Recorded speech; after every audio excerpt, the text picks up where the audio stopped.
Chapter 3 of The Spirit of the Border by Zane Grey. Joe lounged in the doorway of the cabin, thoughtfully contemplating two quiet figures that were lying in the shade of a maple tree. One he recognized as the Indian with whom Jim had spent an earnest hour that morning.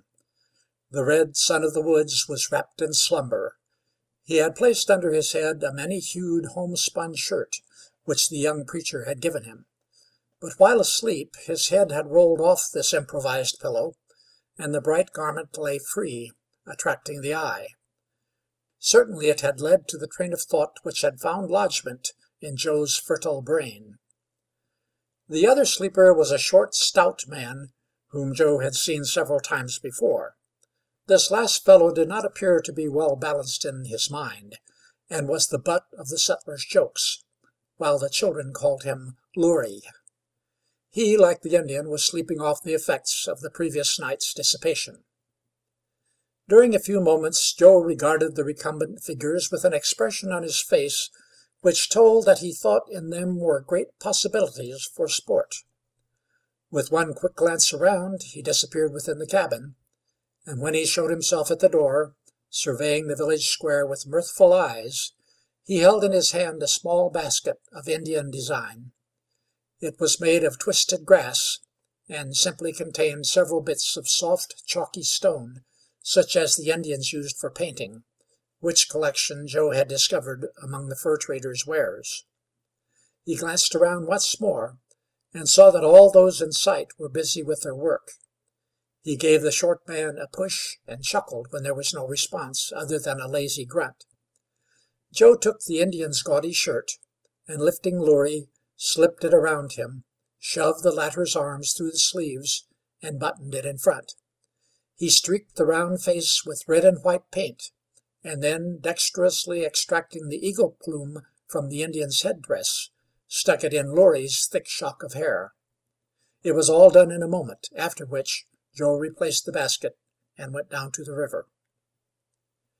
Several times that morning he had visited the rude wharf where Jeff Lynn, the grizzled old frontiersman, busied himself with preparations for the raft journey down the Ohio.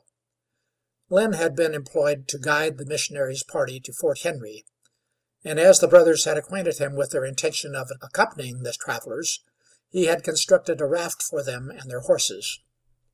Joe laughed when he saw the dozen 2-foot logs fastened together, upon which a rude shack had been erected for shelter. This slight protection from sun and storm was all the brothers would have on their long journey. Joe noted, however, that the larger raft had been prepared with some thought for the comfort of the girls. The floor of the little hut was raised so that the waves which broke over the logs could not reach it. Taking a peep into the structure, Joe was pleased to see that Nell and Kate would be comfortable, even during a storm. A buffalo robe and 2 red blankets gave to the interior a cozy, warm look. He observed that some of the girls' luggage was already on board. "When'll we be off?" he inquired. "Sunup," answered Lynn briefly. "I'm glad of that. I like to be on the go in the early morning," said Joe cheerfully. "Most folks from over east ways ain't in a hurry to tackle the river," replied Lynn, eyeing Joe sharply. "It's a beautiful river, and I'd like to sail on it from here to where it ends, and then come back to go again," Joe replied warmly. "In a hurry to be a-goin'? I'll allow you'll see some slim red devils with feathers in their hair slipping among the trees along the bank, and maybe you'll hear the ping which is made when whistlin' lead hits. Perhaps you want to be back here by tomorrow sundown." "Not I," said Joe, with his short, cool laugh. The old frontiersman slowly finished his task of coiling up a rope of wet cowhide, and then, producing a dirty pipe, he took a live ember from the fire and placed it on the bowl. He sucked slowly at the pipe stem, and soon puffed out a great cloud of smoke. Sitting on a log, he deliberately surveyed the robust shoulders and long, heavy limbs of the young man, with a keen appreciation of their symmetry and strength. Agility, endurance, and courage were more to a borderman than all else. A newcomer on the frontier was always sized up with reference to these points, and respected in proportion to the measure in which he possessed them. Old Jeff Lynn, riverman, hunter, frontiersman, puffed slowly at his pipe while he mused thus to himself. "Mebbe I'm wrong in taking a likin' to this youngster so sudden. Maybe it's because I'm fond of his sunny-haired lass, and again, maybe it's because I'm gettin' old and likes young folks better'n I once did. Anyway, I'm kinder thinkin' if this young feller gets worked out, say for about 20 pounds less, he'll lick a whole raft load of wildcats." Joe walked to and fro on the logs, ascertained how the raft was put together, and took a pull on the long, clumsy steering oar. At length he seated himself beside Lynn. He was eager to ask questions, to know about the rafts, the river, the forest, the Indians, everything in connection with this wild life. But already he had learned that questioning these frontiersmen is a sure means of closing their lips. "Ever handled a long rifle?" asked Lynn after a silence. "Yes," answered Joe simply. "Ever shoot anything?" the frontiersman questioned, when he had taken 4 or 5 puffs at his pipe. "Squirrels." "Good practice shooting squirrels," observed Jeff, after another silence, long enough to allow Joe to talk if he was so inclined. "Can you hit one, say, 100 yards?" "Yes, but not every time in the head," returned Joe. There was an apologetic tone in his answer. Another interval followed in which neither spoke. Jeff was slowly pursuing his line of thought. After Joe's last remark, he returned his pipe to his pocket and brought out a tobacco pouch. He tore off a large portion of the weed and thrust it into his mouth. Then he held out the little buckskin sack to Joe. "Have a chaw," he said. To offer tobacco to anyone was absolutely a borderman's guarantee of friendliness toward that person. Jeff expectorated half a dozen times, each time coming a little nearer the stone he was aiming at, some 5 yards distant. Possibly this was the borderman's way of oiling up his conversational machinery. At all events, he commenced to talk. "Your brother's going to preach out there, ain't he? Preachin' is all right, I'll allow, but I'm kinder doubtful about preachin' to redskins. Howsomever, I've knowed Injuns who are good fellows, and there's no tellin'. What are ye going in for, farmin'?" "No, I wouldn't make a good farmer." "Just come out kinder wild like, eh?" rejoined Jeff knowingly. "I wanted to come west because I was tired of tame life. I loved the forest. I want to fish and hunt, and I think I'd like to see Indians." "I kinder thought so," said the old frontiersman, nodding his head as though he perfectly understood Joe's case. "Well, lad, where you're goin', seein' Injuns ain't a matter of choice. You has to see 'em, and fight 'em, too. We've had bad times for years out here on the border, and I'm thinkin' wuss is comin'. Did you ever hear the name Girty?" "Yes, he's a renegade." "He's a traitor, and Jim and George Girty, his brothers, are pison rattlesnake Injuns. Simon Girty's bad enough, but Jim's the wust. He's now wusser'n a full-blooded Delaware. He's all the time on the lookout to capture white women to take to his Injun teepee. Simon Girty and his pals, McKee and Elliott, deserted from that thar fort right afore your eyes. They're now livin' among the redskins down Fort Henry way, raisin' as much hell for the settlers as they can." "Is Fort Henry near the Indian towns?" asked Joe. "There's Delawares, Shawnees, and Hurons all along the Ohio below Fort Henry." "Where is the Moravian mission located?" "Well, lad, the Village of Peace, as the Indians call it, is right in the midst of that Injun country. I expect it's a matter of 100 miles below and cross country a little from Fort Henry." "The fort must be an important point, is it not?" "Well, I guess so. It's the last place on the river," answered Lynn with a grim smile. "There's only a stockade there and a handful of men. The Injuns have stormed down on it time and again, but they have never burned it. Only such men as Colonel Zane, his brother Jack, and Wetzel could have kept that fort standing all these bloody years. Eb Zane's got but a few men, yet he can handle 'em some, and with such scouts as Jack Zane and Wetzel, he allus knows what's going on among the Injuns." "I've heard of Colonel Zane. He was an officer under Lord Dunmore. The hunters here speak often of Jack Zane and Wetzel. What are they?" Jack Zane is a hunter and guide. I knowed him well a few years back. He's a quiet, mild chap, but a streak of chain lightning when he's riled. Wetzel is an Injun killer. Some people say as how he's crazy over scalp hunting, but I reckon that's not so. I've seen him a few times. He don't hang around the settlements except when the Injuns are up, and nobody sees him much. At home he sets round silent like, and then maybe next morning he'll be gone and won't show up for days or weeks. But all the frontier knows of his deeds. For instance, I've heard of settlers getting up in the morning and finding a couple of dead and scalped Injuns right in front of their cabins. No one knowed who killed 'em, but everybody says Wetzel. He's allus warning the settlers when they need to flee to the fort, and sure he's right every time, because when these men go back to their cabins, they find nothing but ashes. There couldn't be any farming done out there but for Wetzel. What does he look like? Questioned Joe, much interested. Wetzel stands straight as the oak over thar. He'd have to go sideways to get his shoulders in that door, but he's as light of foot and fast as a deer. And his eyes, why, lad, you can hardly look into 'em. If you ever see Wetzel, you know him to once. I want to see him, Joe spoke quickly, his eyes lighting with an eager flash. He must be a great fighter. Is he? Lew Wetzel is the heftiest of 'em all, and we have some as can fight out here. I was down the river a few years ago and joined a party to go out and hunt up some redskins as had been reported. Wetzel was with us. We soon struck Injun sign, and then come on to a lot of the pesky varmints. We was all for going home because we had a small force. When we started to go, we finds Wetzel sitting calm like on a log. We said, "Ain't you going home?" And he replied, "I come out here to find redskins, and now as we've found 'em, I'm not going to run away." And we left him sitting there. Oh, Wetzel is a fighter. "I hope I shall see him," said Joe once more, the warm light which made him look so boyish still glowing in his face. "Maybe you'll get to, and sure you'll see redskins, and not tame ones nuther." At this moment the sound of excited voices near the cabins broke in on the conversation. Joe saw several persons run toward the large cabin and disappear behind it.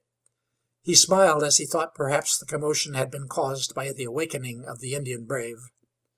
Rising to his feet, Joe went toward the cabin, and soon saw the cause of the excitement. A small crowd of men and women, all laughing and talking, surrounded the Indian brave and the little stout fellow. Joe heard someone groan, and then a deep, guttural voice. "Paleface, big steal, Injun mad, heap mad, kill Paleface." After elbowing his way into the group, Joe saw the Indian holding Loorey with one hand, while he poked him on the ribs with the other. The captive's face was the picture of dismay. Even the streaks of paint did not hide his look of fear and bewilderment. The poor half-witted fellow was so badly frightened that he could only groan. "Silvertip, scalp Paleface!" growled the savage, giving Loorey another blow on the side. This time he bent over in pain. The bystanders were divided in feeling. The men laughed, while the women murmured sympathetically. "This is not a bit funny," muttered Joe as he pushed his way nearly to the middle of the crowd. Then he stretched out a long arm that, bare and brawny, looked as though it might have been a blacksmith's, and grasped the Indian's sinewy wrist with a force that made him loosen his hold on Loorey instantly. "I stole the shirt. Fun, joke," said Joe. "Scalp me if you want to scalp anyone." The Indian looked quickly at the powerful form before him. With a twist he slipped his arm from Joe's grasp. "Big Paleface heap fun. All squaw play," he said scornfully. There was a menace in his somber eyes as he turned abruptly and left the group. "I'm afraid you made an enemy," said Jake Wentz to Joe. "An Indian never forgets an insult, and that's how he regarded your joke. Silvertip has been friendly here because he sells us his pelts. He's a Shawnee chief. There he goes through the willows." By this time Jim and Mr. Wells, Mrs. Wentz, and the girls had joined the group. They all watched Silvertip get into his canoe and paddle away. "A bad sign," said Wentz, and then turning to Jeff Lynn, who joined the party at that moment, he briefly explained the circumstances. "Never did like Silver. He's a crafty redskin, and not to be trusted," replied Jeff. "He has turned around and is looking back," Nell said quickly. "So he has," observed the fur trader. The Indian was now several hundred yards down the swift river, and for an instant had ceased paddling. The sun shone brightly on his eagle plumes. He remained motionless for a moment, and even at such a distance the dark, changeless face could be discerned. He lifted his hand and shook it menacingly. "If you don't hear from that redskin again, Jeff Lynn don't know nothin'," calmly said the old frontiersman. End of Chapter 3 of The Spirit of the Border by Zane Grey. Chapter 4 of The Spirit of the Border by Zane Grey. As the rafts drifted with the current, the voyagers saw the settlers on the landing place diminish until they had faded from indistinct figures to mere black specks against the green background. Then came the last wave of a white scarf, faintly in the distance, and at length the dark outline of the fort was all that remained to their regretful gaze. Quickly that too disappeared behind the green hill, which, with its bold front, forces the river to take a wide turn. The Ohio, winding in its course between high wooded bluffs, rolled on and on into the wilderness. Beautiful as was the ever-changing scenery, rugged gray-faced cliffs on one side contrasting with green-clad hills on the other, there hovered over land and water something more striking than beauty. Above all hung a still atmosphere of calmness, of loneliness.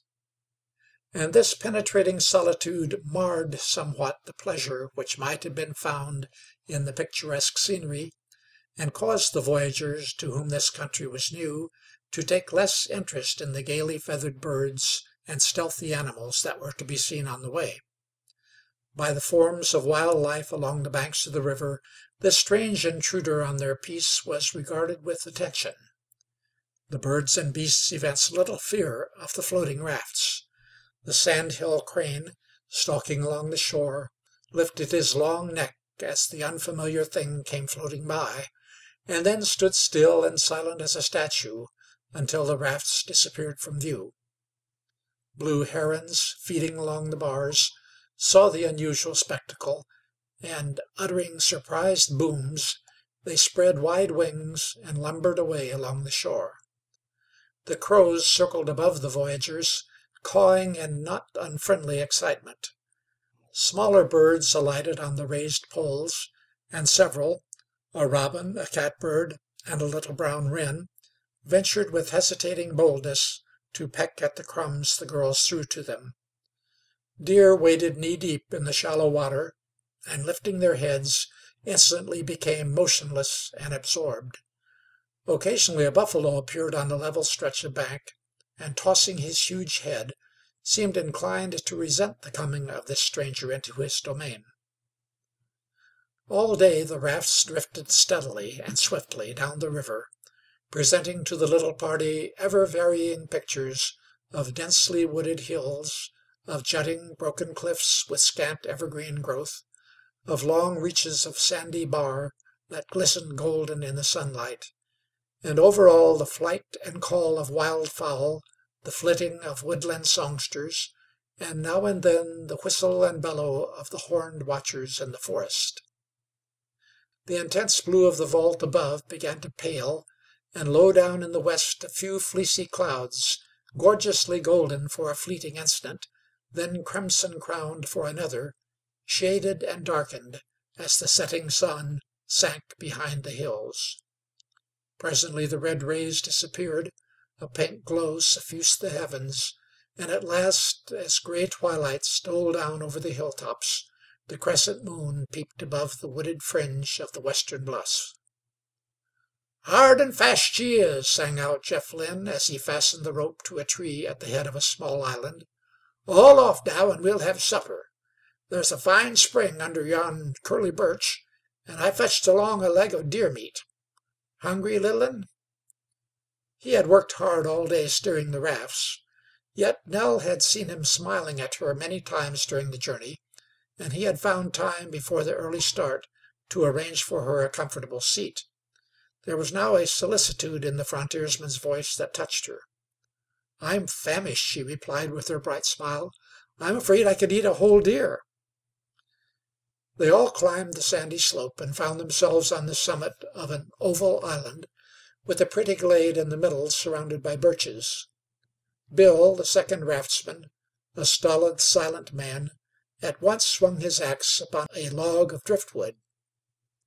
Mr. Wells and Jim walked to and fro under the birches, and Kate and Nell sat on the grass, watching with great interest the old helmsman as he came up from the river, his brown hands and face shining from the scrubbing he had given them.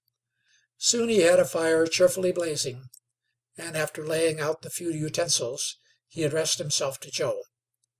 "I'll tell you right here, lad, good venison can be spoiled by bad cutting and cooking.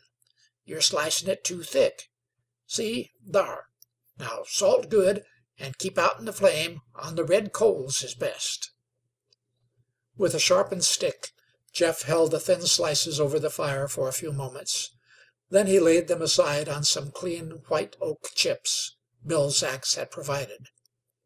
The simple meal of meat, bread, and afterward a drink of the cold spring water was keenly relished by the hungry voyagers.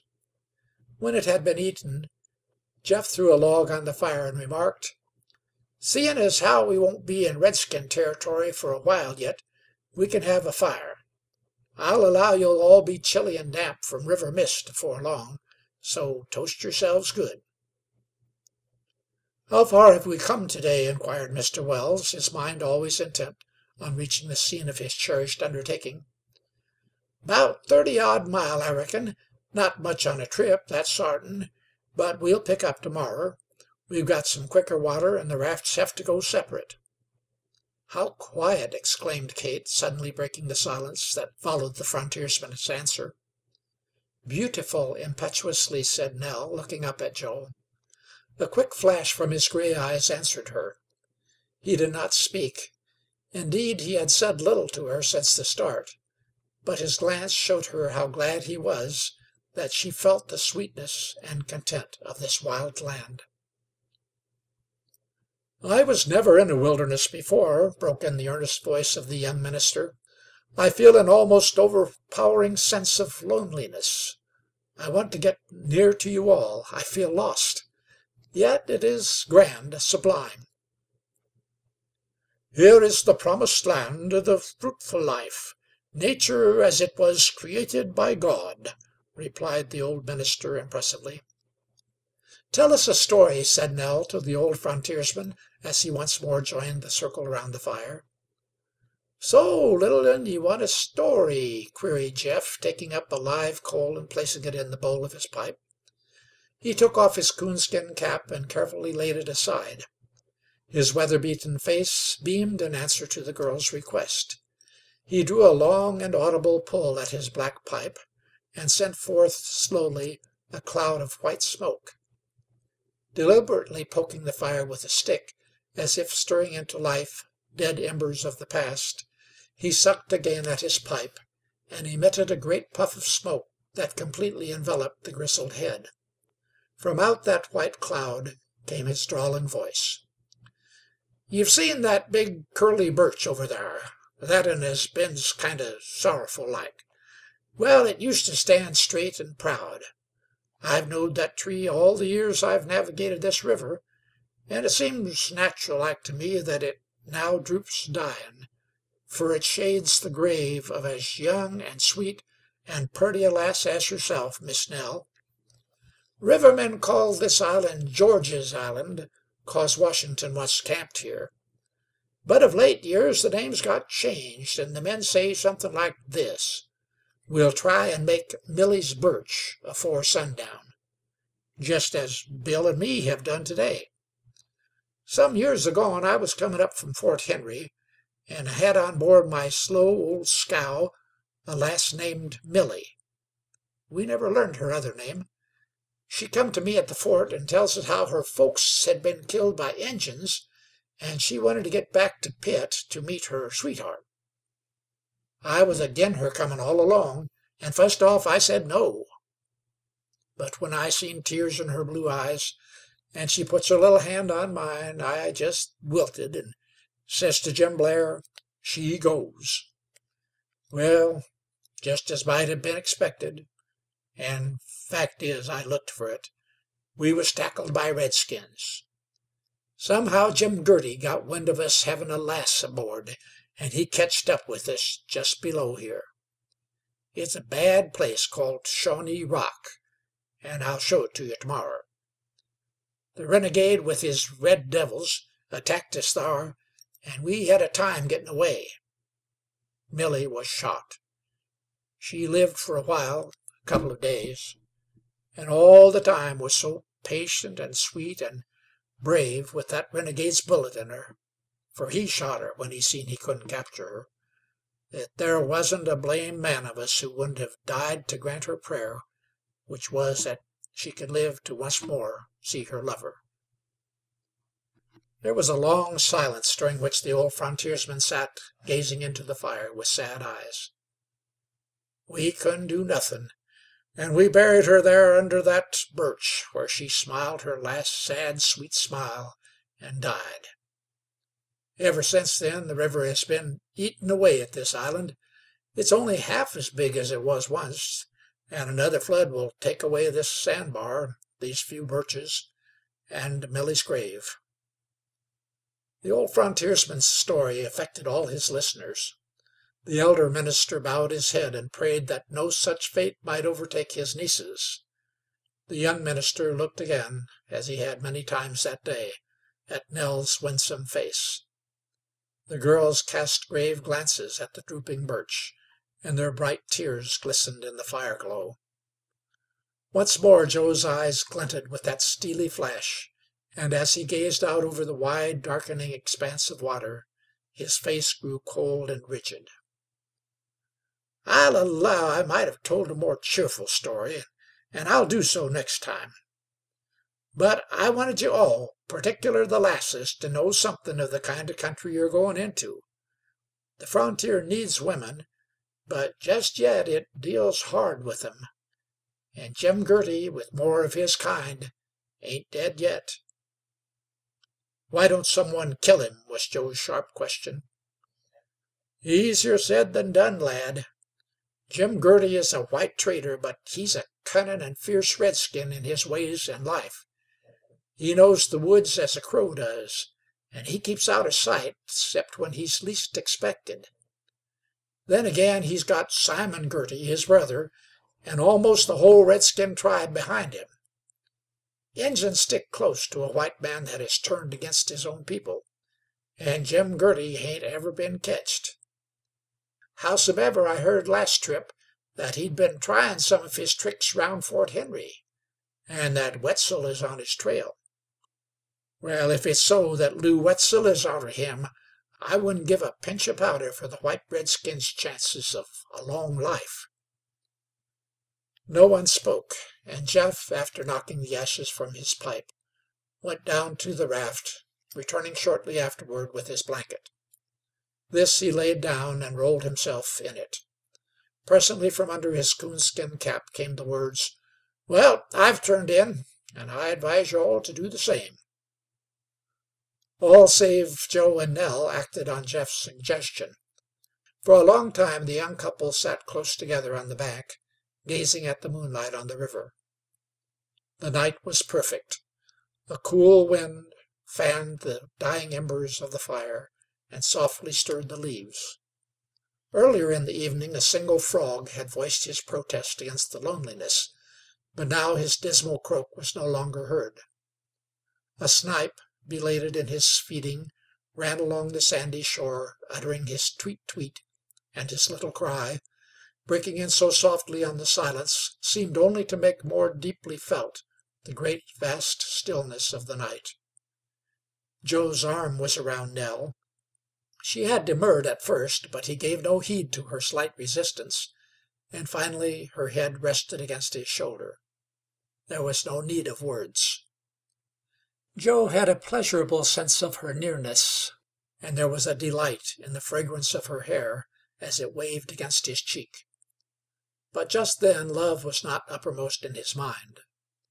All day he had been silent under the force of an emotion which he could not analyze. Some power, some feeling, in which the thought of Nell had no share, was drawing him with irresistible strength. Nell had just begun to surrender to him in the sweetness of her passion, and yet, even with that knowledge knocking reproachfully at his heart, he could not help being absorbed in the shimmering water, in the dark reflection of the trees, the gloom and shadow of the forest. Presently he felt her form relax in his arms. Then her soft, regular breathing told him she had fallen asleep, and he laughed low to himself. How she would pout on the morrow when he teased her about it. Then, realizing that she was tired with her long day's journey, he reproached himself for keeping her from the needed rest, and instantly decided to carry her to the raft. Yet such was the novelty of the situation that he yielded to its charm, and did not go at once. The moonlight found bright threads in her wavy hair. It shone caressingly on her quiet face, and tried to steal under the downcast lashes. Joe made a movement to rise with her, when she muttered indistinctly, as if speaking to someone. He remembered then she had once told him that she talked in her sleep, and how greatly it annoyed her. He might hear something more with which to tease her. So he listened. "Yes, Uncle, I will go. Kate, we must go." Another interval of silence, then more murmurings. He distinguished his own name, and presently she called clearly, as if answering some inward questioner. "I love him. Yes, I love Joe. He has mastered me. Yet I wish he were like Jim who looked at me so, with his deep eyes, and I—" Joe lifted her as if she were a baby, and carrying her down to the raft, gently laid her by her sleeping sister. The innocent words which she should not have heard were like a blow. What she would never have acknowledged in her waking hours had been revealed in her dreams. He recalled the glance of Jim's eyes, as it had rested on Nell many times that day, and now these things were most significant. He found at the end of the island a great mossy stone. On this he climbed, and sat where the moonlight streamed upon him. Gradually that cold bitterness died out from his face as it passed from his heart, and once more he became engrossed in the silver sheen on the water, the lapping of the waves on the pebbly beach, and in that speaking, mysterious silence of the woods. When the first faint rays of red streaked over the eastern hilltops, and the river mist rose from the water in a vapory cloud, Jeff Lynn rolled out of his blanket, stretched his long limbs, and gave a hearty call to the morning. His cheerful welcome awakened all the voyagers except Joe, who had spent the night in watching and the early morning in fishing. "Well, I'll be darned!" ejaculated Jeff as he saw Joe. "Up before me, and ketched a string of fish." "What are they?" asked Joe, holding up several bronze-backed fish. "Bass, black bass, and that big feller is a lammin' hefty 'un. How'd you catch 'em?" "I fished for them." "Well, so it appears," growled Jeff, once more reluctantly yielding to his admiration for the lad. "How'd you wake up so early?" "I stayed up all night. I saw 3 deer swim from the mainland, but nothing else came around." "Try your hand at cleaning 'em for breakfast," continued Jeff, beginning to busy himself with preparations for that meal. "Well, well, if he ain't surprisin'. He'll do somethin' out here on the frontier, sure as I'm a born sinner," he muttered to himself, wagging his head in his quaint manner.